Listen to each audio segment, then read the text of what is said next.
अस्सलाम वालेकुम। Programme night addition में हम आपको खुशामदीद कहते हैं। जिस सुहानी घड़ी चमका तैबा का चांद, उस दिले अफरोज साथ पर लाखों सलाम। जिस सरजमीन पर इंसानों के दरमियान फ़र्क नस्ल, कबीले और रंग की बुनियाद पर होता था, वहाँ नबी करीम सल्लल्लाहु अलैहि वसल्लम ने आकर अल्लाह का पैगाम दिया कि ऐ इंसानों, हमने तुम्हें एक मर्द और औरत से पैदा किया और तुम्हें कबीले और गिरोहों में इसलिए बांटा ताकि तुम अपना तारुफ करवा सको। बाकी अल्लाह के नज़दीक इज़्ज़त वाला वो है जो उससे ज़्यादा सबसे ज़्यादा डरता है। नबी करीम सल्लल्लाहु अलैहि वसल्लम का ज़हूर जुल्म और जहालत में जकड़ी इंसानियत के लिए रहमत साबित हुआ। किसी सीरत या तारीख़ की किताब में महज इतना लिख देने से आप सल्लल्लाहु अलैहि वसल्लम की अज़मतों का हक़ अदा नहीं होता।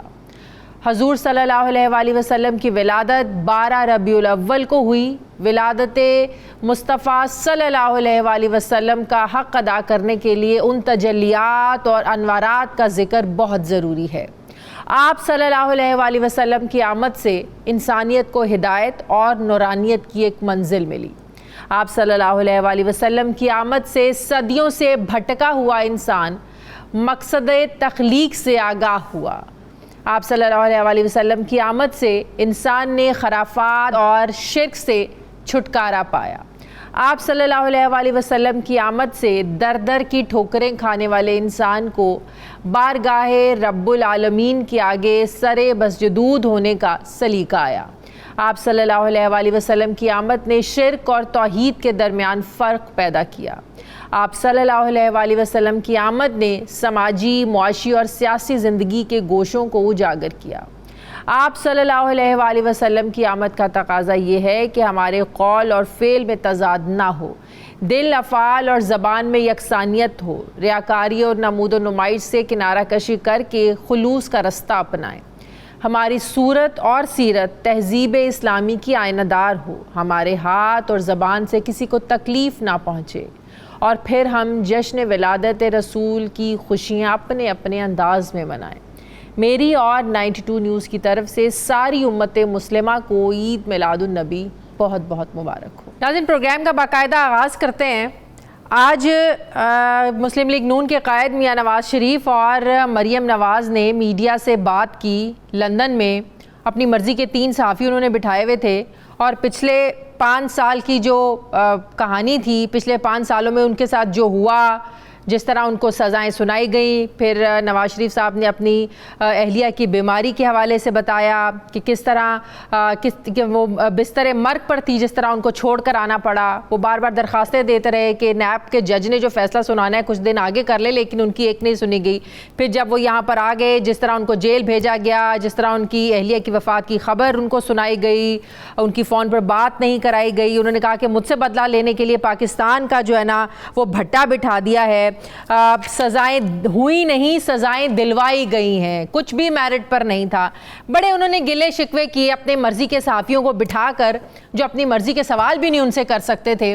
बहरहाल मुस्लिम लीग नून जो है इस वक्त अपने इत्तेहादियों समेत इस वक्त खौफ का शिकार है तहरीक इंसाफ के लॉन्ग मार्च को लेकर। लॉन्ग मार्च की तारीख का ऐलान अभी नहीं हुआ है, लेकिन इत्तेहादी हुकूमत और तहरीक इंसाफ सियासी मैदान लगाने के लिए अपनी अपनी हिकमत अमलियों में लगे हुए हैं।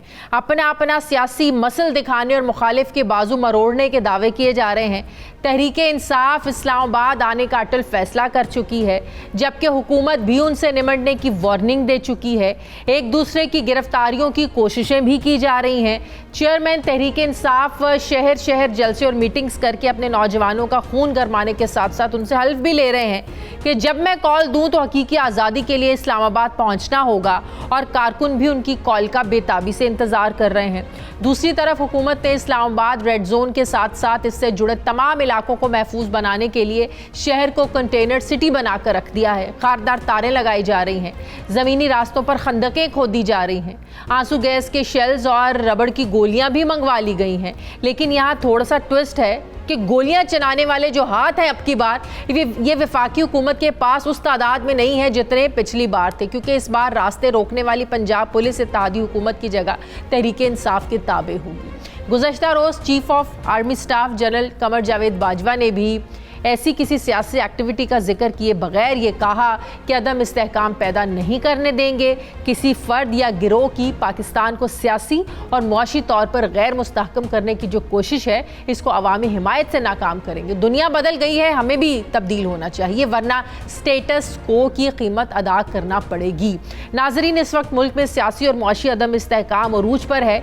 सियासत पार्लियामेंट से निकलकर सड़कों पर आ चुकी है। सियासी मुफाहमत की जगह डेडलॉक की सी कैफियत नजर आ रही है। हर कोई टेबल टॉक की जगह ताकत से मुखालिफ को झुकाना चाहता है। क्या लॉन्ग मार्च से पहले कोई सियासी हल नजर आता है या फिर एक बड़ा लॉन्ग मार्च अगर इस्लामाबाद पहुंचता है तो क्या कानून शिकनी के जरिए हुकूमत को घर भेजना इतना आसान होगा? मैं बात करूंगी, मुझे तहरीक इंसाफ के रहनुमा फ़ारूक हबीब साहब ज्वाइन करें। अस्सलाम वालेकुम, बहुत बहुत शुक्रिया फ़ारूक हबीब साहब आपको।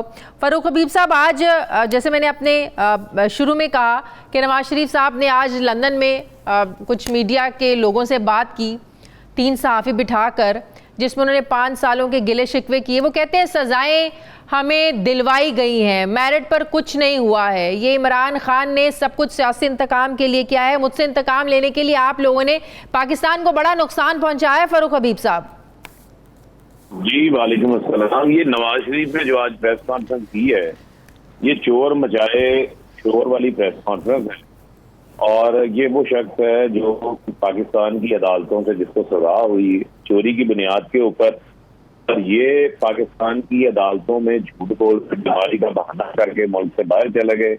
वहां 3 साल से इन्होंने इलाज नहीं करवाया। ये शिकारी है, मफरूर है, पूरे का पूरा खानदान लूटमार। लेकिन अब तो उनको अदालतों से रिलीफ भी तो मिल रहा है ना, ये भी तो आप देखें ना, मरीम नवाज को भी तो रिलीफ मिला है ना। वापस आ गए ना, वापस क्यों नहीं आते? क्यों वहां पे छुप के बैठे हुए हैं?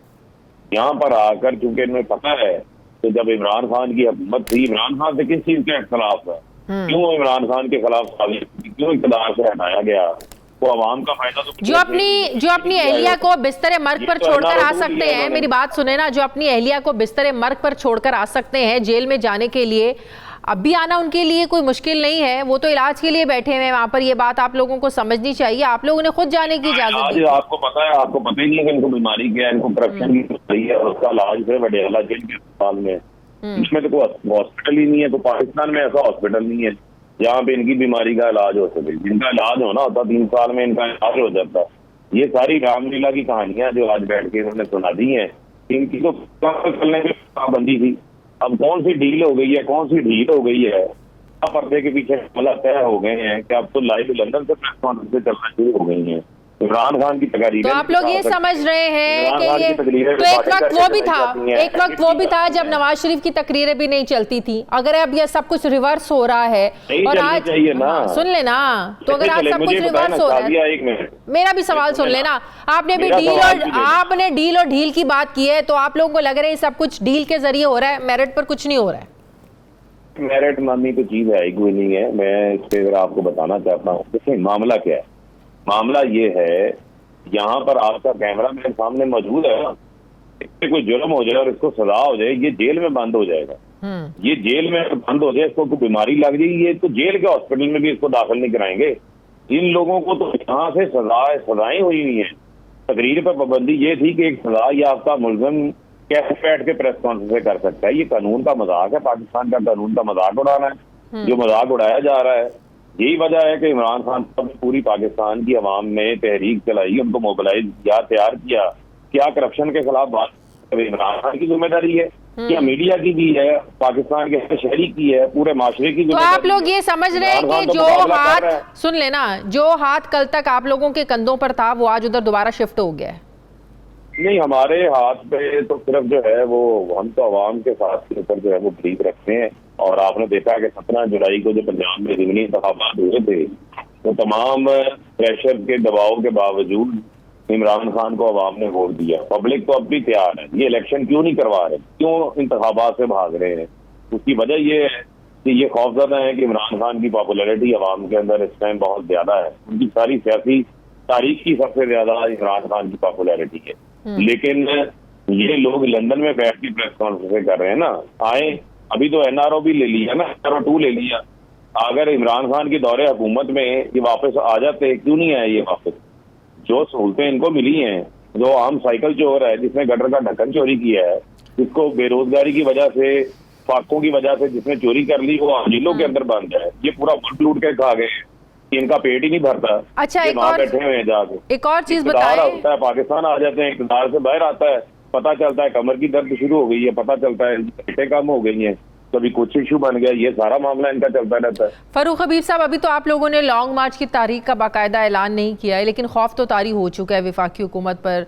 सब कुछ तैयार है, आंसू गैस के शेल्स भी तैयार हैं, रबर की गोलियां भी तैयार हैं, सब कुछ तैयार है। लेकिन मेरा सवाल ये है कि आप लोग क्यों इतने लोगों की ज़िंदगियां जो है वो ख़तरे में डालना चाहते हैं? कल कायरा साहब भी मेरे प्रोग्राम में थे। वफाकी हुकूमत का भी एक ही मौक़िफ़ है कि अगर आप लोगों ने इस्लामाबाद का मुहासरा करने की कोशिश की या चढ़ाई की कोशिश की, या इस नीयत से आ रहे हैं कि इस हुकूमत को चलता करना है, तो फिर उन्होंने कुछ नहीं देखना, फिर उन्होंने रियासत की रिट कायम करनी है। तो मेरा सवाल ये है कि आप लोग अपनी सियासत के लिए एक आम बंदे की ज़िंदगी को क्यों दांव पर लगा रहे हैं?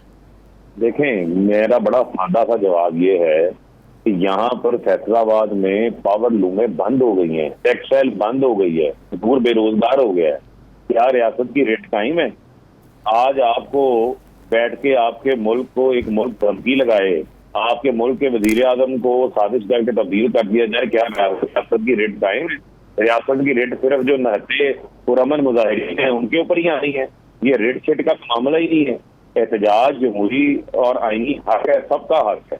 ये सब लेकिन पुरअमन एहतजाज, ये साथ ऐड कर लेना, पुरअमन एहतजाज हर शहरी का, सबका हक है। हमारे पाकिस्तान के लोग हैं, ये क्या कि जो इस्लामाबाद एहतजाज करने आ रहे हैं, ये क्या इंडिया से आ रहे हैं? ये पाकिस्तानी लोग हैं, Pakistani national ID card holder हैं। तो इसका ये मतलब नहीं है ना कि आप चढ़ाई कर दें, पार्लियामेंट पर चढ़ाई कर दें, PTV पर हमला कर दें, इसका ये मतलब नहीं है। नहीं, बात ये है, चढ़ाई तो किसी ने किसी जगह पे करनी ही नहीं है। हम तो पुरअमन तौर के ऊपर एक अपनी अवामी ताकत दिखाना चाहते हैं कि ये एक अवाम का समुंदर खड़ा एक मुतालबा कर रहा है। आज आप गलियों में बाहर निकले, आप AC वाले स्टूडियो से जरा बाहर निकले ना, माइक पकड़े हाथ में, और आप ये लाहौर की बाबदा टाउन में चले जाएं, वहां पर आप लोगों के व्यूज ले लें, आपको पता चल जाएगा इस हुकूमत के पल्ले क्या है, इस हुकूमत की अवाम में कितनी पसीराई है, कितनी पॉपुलैरिटी है। यहाँ पर जो हालात इन्होंने कर दिए हैं, पकड़ के महंगाई 50 साल रिकॉर्ड तोड़ दिए हैं इन्होंने। बिजली के बिल लोगों से अदा नहीं हो रहे। आप मुझे अपने घर का बिल ही बता दें कि आपके घर का बिल भी पहले से डबल होके आया होगा। बिल्कुल, आम मजदूर का बिल, बिजली का बिल उससे कितना नहीं अदा हो पा रहा। तो ये डैम किसने बनाने थे? 30-40 साल तो इन्होंने की है। तो फिर एक काम क्यों नहीं करते आप लोग? मेरी बात सुने ना, मिलती तो डैम बनाते ही। अगर आप लोग TV चैनल्स की हद तक तो आप लोग आके कह रहे हैं कि पुरअमन एहतजाज होगा, चढ़ाई करने कौन आ रहा है, हमारा हक है, तो ये यकीन दहानी आप लोग लिख कर वफाकी हुकूमत को दे क्यों नहीं देते हैं? देखें, बात ये है, ये जो वफाकी हुकूमत है ये बेसिकली अवामी हुकूमत तो है नहीं। ये सारी जिंदगी इन्होंने जो है वो इनकी आमराना सोच गई है, और जब भी कोई तहरीक चलती है, तो मूवमेंट चलती है, वो हमेशा पुरअमन होती है। हमारा तो सारा ट्रैक रिकॉर्ड रहा है, 126 दिन के धरने के दौरान भी जो है एक गमला नहीं टूटा था।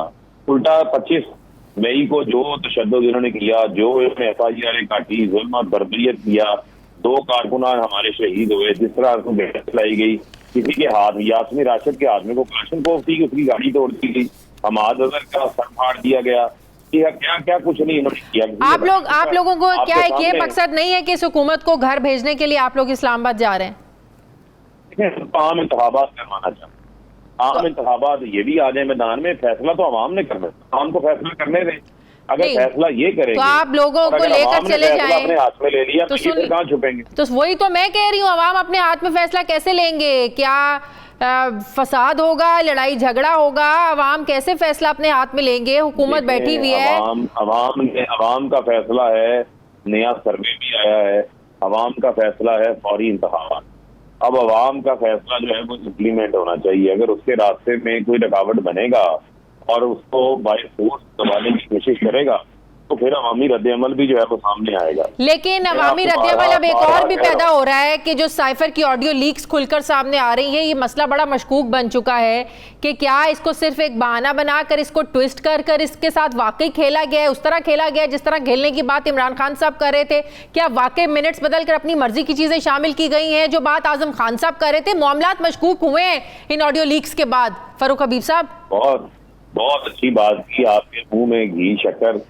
आप कहती हैं मामला तो मशकूक हो गए हैं। हम तो पहले कहते थे कि ये साइफर जो है वो साजिश है, इसकी तहकीकात करवाएं, आला सतह का सुप्रीम कोर्ट के तहत कमीशन बनाएं, अब सवालात ना उठाएं, बिस्मिल्लाह करें, आपका मीडिया पूरी कैंपेन चलाए, आप हुकूमत को कहें, इनको मजबूर करें, ये कमीशन बने, इसकी तहकीकात हो, पता चल जाएगा।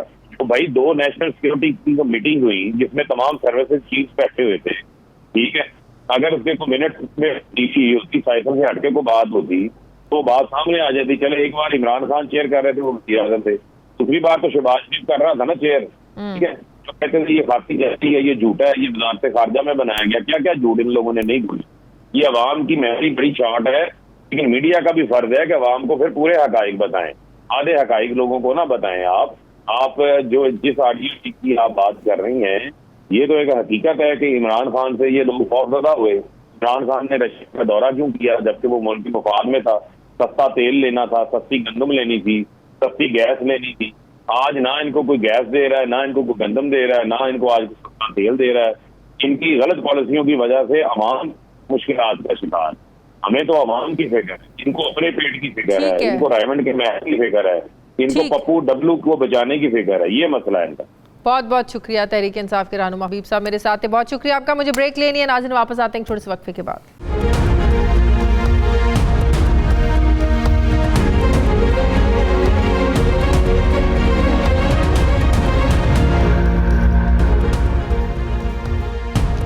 ब्रेक के बाद एक बार फिर से आपको खुशामदीद कहते हैं। सीनियर सहाफ़ी तज्ज़ियाकार साबिर शाकिर मुझे ज्वाइन करें। अस्सलाम वालेकुम, बहुत बहुत शुक्रिया साबिर शाकिर साहब आपका। साबिर शाकिर साहब, आपने भी यकीनन सुनी होगी नवाज़ शरीफ साहब की मीडिया टॉक जो लंदन से बैठकर वो और मरीम नवाज़ साहिबा कर रहे थे, और बड़े पिछले 5 सालों के उन्होंने गिले शिकवे किए और सारी वो कहानी, सारी वो रुदात सुनाई कि किस तरह लंदन में उनको ख़बरें मिली कि उनको सज़ा मिल गई है, फिर वो पाकिस्तान वापस आए, सारी उन्होंने चीज़ें बताई। लेकिन वो कहते हैं कि सज़ाएं मेरिट पर नहीं थी, ये सज़ाएं दिलवाई गई। जिस वक्त उनको सज़ाएं हुई उस वक्त ना इमरान खान की हुकूमत थी, ना इमरान खान का इख्तियार था, कंट्रोल था। तो इस सारे आज उन्होंने इल्ज़ामात लगाए, नाम तो खान साहब का भी ले रहे थे, इमरान खान का भी ले रहे थे, इशारा किस तरफ कर रहे थे वो? इशारा उनका बिल्कुल बड़ा वाज़ेह है जी। और आप कुछ दिन पर बाद देखेंगे आज उन्होंने पहला मैसेज दिया है। हाँ। और ये मैसेज कंसर्न क्वार्टर्स को दिया है और मुतल्लिका अथॉरिटी को दिया है, क्योंकि ये आपको भी मालूम है, हमें भी मालूम है कि जब उनके खिलाफ मुकदमात जब शुरू हुए पनामा में, तो उस वक्त उनकी अपनी गवर्नमेंट थी, उसके बाद ट्रायल हुआ तो भी उनकी गवर्नमेंट थी, सजाएं हुई तब भी उनकी गवर्नमेंट थी। इमरान खान साहब ने ना ही कोई मुकदमा उनके खिलाफ इनिशिएट किया और ना ही उनके दौरे हुकूमत में उनको कोई सजा हुई। तो इसलिए उनका बड़ा मैसेज लाउड एंड क्लियर था, जिसको था उन तक मेरा ख्याल पहुंच गया है। लेकिन ये पहला मैसेज है। असल में अभी उन्होंने आना है, एग्रेसिवली आएंगे वो आइंदा 2 से 3 हफ्तों में, और उसकी वजह एक ही होगी। वो आज मैसेज दिया है कि जो कुछ इस वक्त अथॉरिटी है प्राइम मिनिस्टर की या उनकी, उस अथॉरिटी को चैलेंज ना किया जाए और जो नई अपॉइंटमेंट होनी है वो प्रोसीजर स्मूथली पूरा होने दिया जाए और उसमें रोड़े ना अटकाए जाएं। लेकिन अभी जो तहरीक इंसाफ जो बात कर रही है कि जिस तरह मरीम नवाज को भी रिलीफ मिला, पासपोर्ट भी वापस मिल गया, नवाज शरीफ साहब की भी अब एंट्री हो रही है, तो वो तो इसे एक डील समझ रहे हैं। तो अगर डील उधर से हो रही है, फिर मैसेजेस भी उधर दिए जा रहे हैं, ये इस चीज़ की समझ में नहीं आ रही है।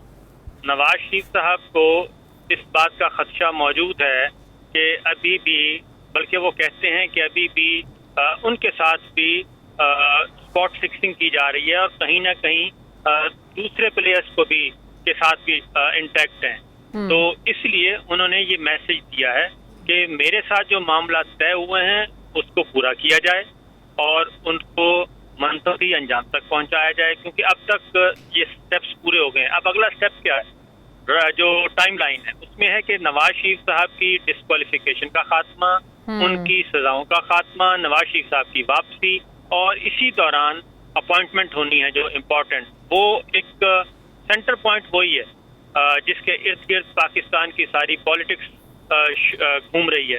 और वोट ऑफ नो कॉन्फिडेंस से लेके अब तक और मजीद अगले जो 2-3 हफ्ते हैं बड़े इम्पोर्टेंट हफ्ते हैं, और इसमें समरी मूव होनी है, सब कुछ होना है, आगे चीजें आगे बढ़नी है। तो इसलिए तो इमरान खान के हाथ तो आता हुआ कुछ नहीं लग रहा। उन्होंने कहा था कि इस तकर्री को तब तक मौखर करे जब तक नए इंतखाबात ना हो जाएं, और फिर वो लॉन्ग मार्च करने जा रहे हैं।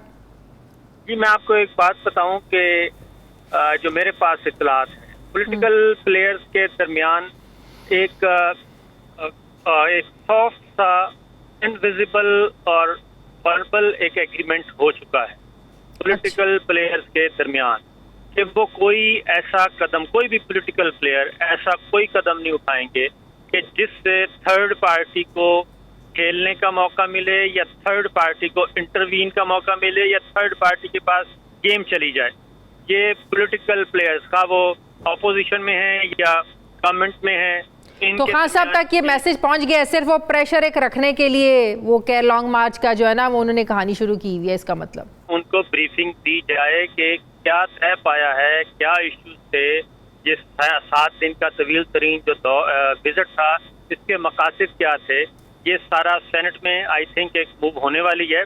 और वो खाइन कैमरा करें जो भी करें, वहाँ पे जाके सेनेट को ब्रीफ करना पड़ेगा इस विजिट के बारे में भी, क्योंकि पॉलिटिकल प्लेयर्स ये समझते हैं कि पैरेलल कुछ ना कुछ फिशी चल रहा है कहीं ना कहीं। लेकिन पॉलिटिकल प्लेयर्स को एक वाज़ेह मैसेज उधर से भी तो आया, आर्मी चीफ साहब ने कहा तो है कि अदम इस्तेहकाम पैदा नहीं करने देंगे, किसी मुल्क फर्द को पाकिस्तान की सियासी मुआशी तौर पर गैर मुस्तहकम करने की कोशिश नहीं हम लोग करने देंगे, दुनिया तब्दील होगी, हमें भी होना चाहिए। एक लाउड एंड क्लियर वाज़ेह पैगाम उधर से भी आ गया है।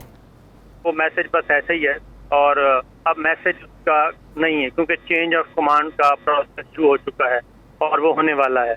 और अब मामला आने वाले देखेंगे और वो आके चीज़ों को संभालेंगे, क्योंकि पॉलिटिकल प्लेयर्स ने फैसला करना है और पॉलिटिकल प्लेयर्स ये किसी को भी नहीं मालूम, इनविजिबल वर्बल एक मामला मिनिमम चीज़ों पे इत्तेफाक है और ये जो नई अपॉइंटमेंट है इसको स्मूथ होने दिया जाएगा और इसमें पॉलिटिकल प्लेयर्स कोई ऐसा काम नहीं करेंगे कि जिससे इमरान खान साहब तक ये पैगाम पहुंचाया गया है या उनकी पार्टी के कुछ लोगों के साथ ये सारी जो है ना वो सेटिंग हुई है, ये बातचीत हुई है, डील हुई है ये सारी?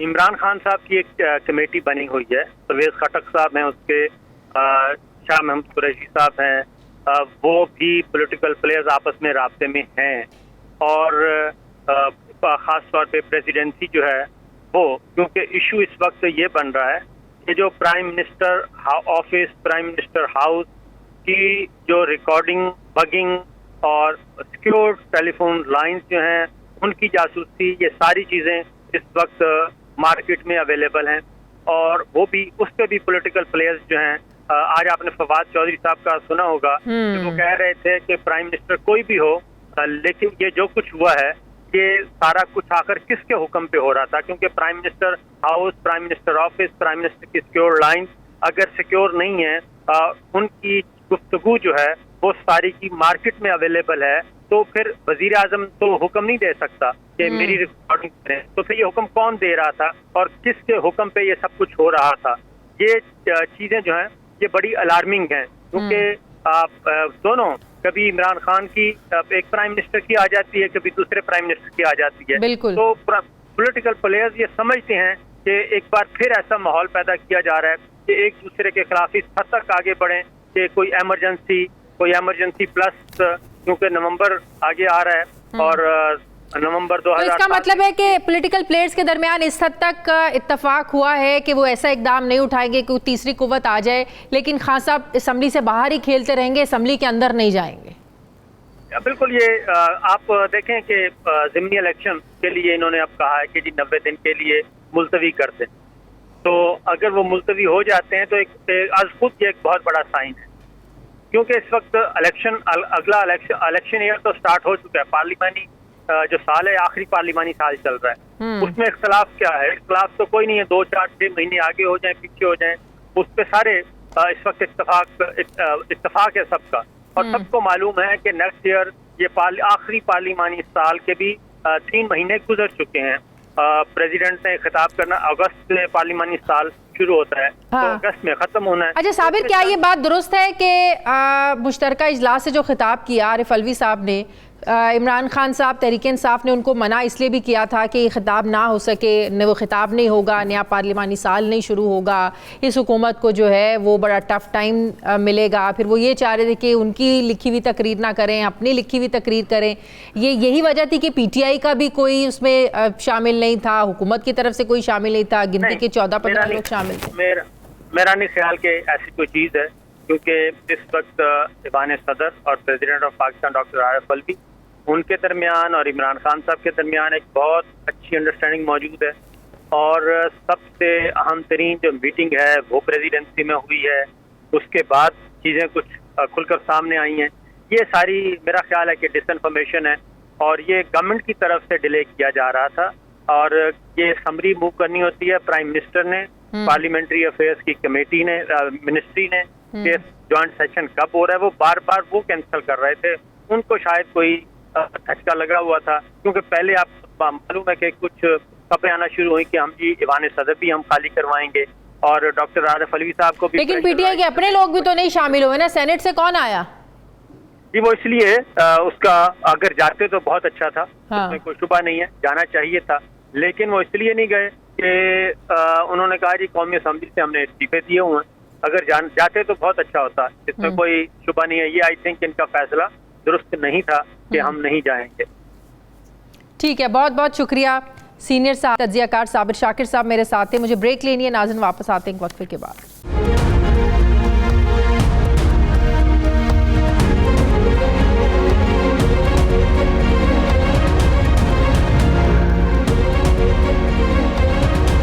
ब्रेक के बाद एक बार फिर से आपको खुशामदीद कहते हैं। नाजरीन, एक तरफ तहरीक इंसाफ अर्ली इलेक्शन का मुतालिबा लेकर इस्लामाबाद की तरफ लॉन्ग मार्च करने की तैयारी कर रही है, तो दूसरी तरफ इत्तेहादी हुकूमत ज़िम्नी इलेक्शन भी नहीं होने दे रही है। वज़ीर दाखिला राना सनाउल्लाह ने ख़त के ज़रिए इलेक्शन कमीशन ऑफ पाकिस्तान के आगे एक दरख्वास्त की है कि 16 अक्टूबर को होने वाले ज़िम्नी इंतखाबात को मज़ीद 90 रोज़ तक डिले किया जाए।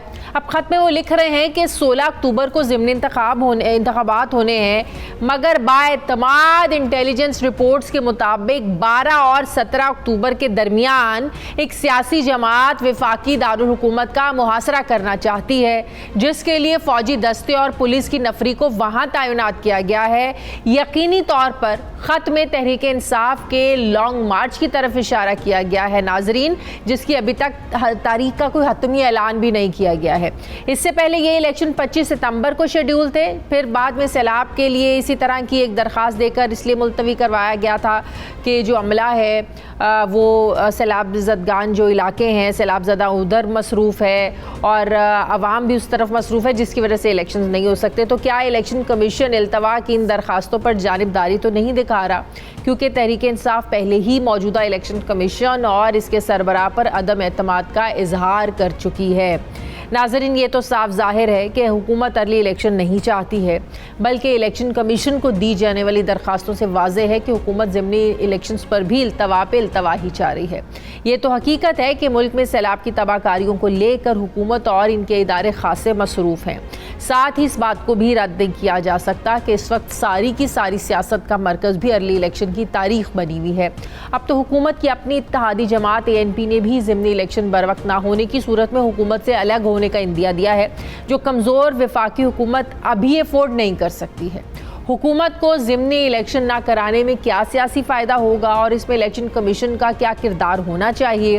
तहरीक इंसाफ ने तहरीक अदम एतमाद की कामयाबी के फ़ौरन बाद 123 अरकान असम्बली के इज्तिमाई इस्तीफ़े जमा कराए थे, मगर स्पीकर कौमी असम्बली ने सिर्फ 11 अरकान असम्बली के इस्तीफ़े कबूल करके इलेक्शन कमीशन को ज़िमनी इंतखाबात कराने का कह दिया था। मगर एक तरफ सैलाब और दूसरी तरफ हुकूमत के ताख़ीरी हरबों की वजह से ज़िमनी इंतखाबात दूसरी बार मुलतवी होने जा रहे हैं।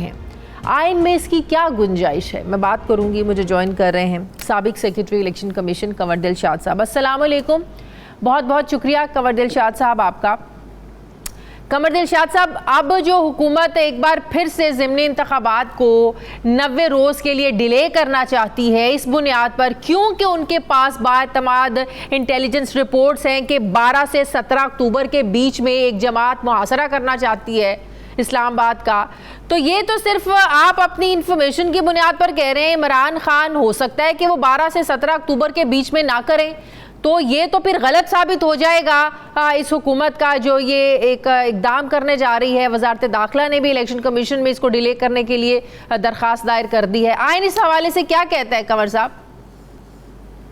असूली तौर पर जो वफाकी वज़ीर दाखिला का जो बयान है वो हकीकत के बरक्स है, इस लिहाज से कि इलेक्शन कमीशन ऑफ पाकिस्तान किसी को बार बार तो दरख्वास्त करने के बावजूद भी इन्होंने 25 नवंबर को इन्हें इंतखाबात मुलतवी किया था।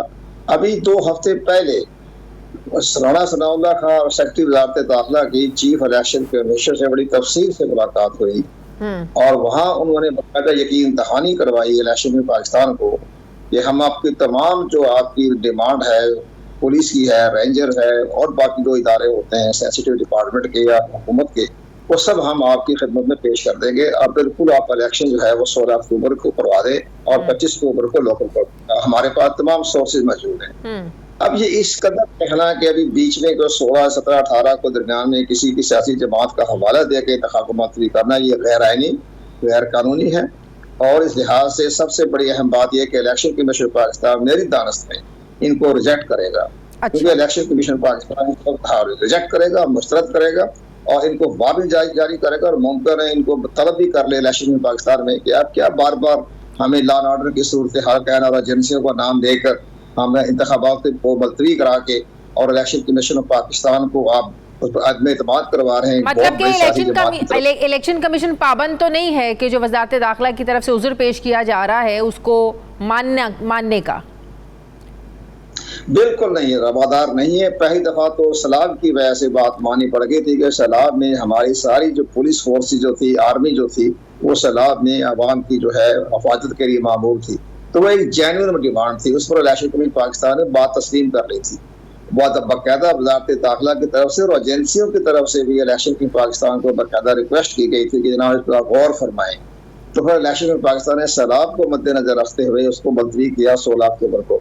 अब राना सनाउल्लाह के कहने पर तो इलेक्शन कमीशन पाकिस्तान ने ये इंतखाबात मुलतवी नहीं करवाने और इंतखाबात वक्त को। सबसे बड़ी बात ये है राना सनाउल्लाह को एहसास ही नहीं है कि करोड़ों रुपए के जो है आपके बैलेट पेपर छप चुके हैं और तमाम बाकायदा तरसील हो रही है, रिटर्निंग ऑफिसर अपॉइंट हो चुकी है। आपको क्या लगता है कंवर दिलशाद साहब, ये क्यों डिलेइंग टैक्टिक्स हुकूमत यूज कर रही है और नहीं चाह रहे हैं कि ज़िमनी इंतखाबात हों?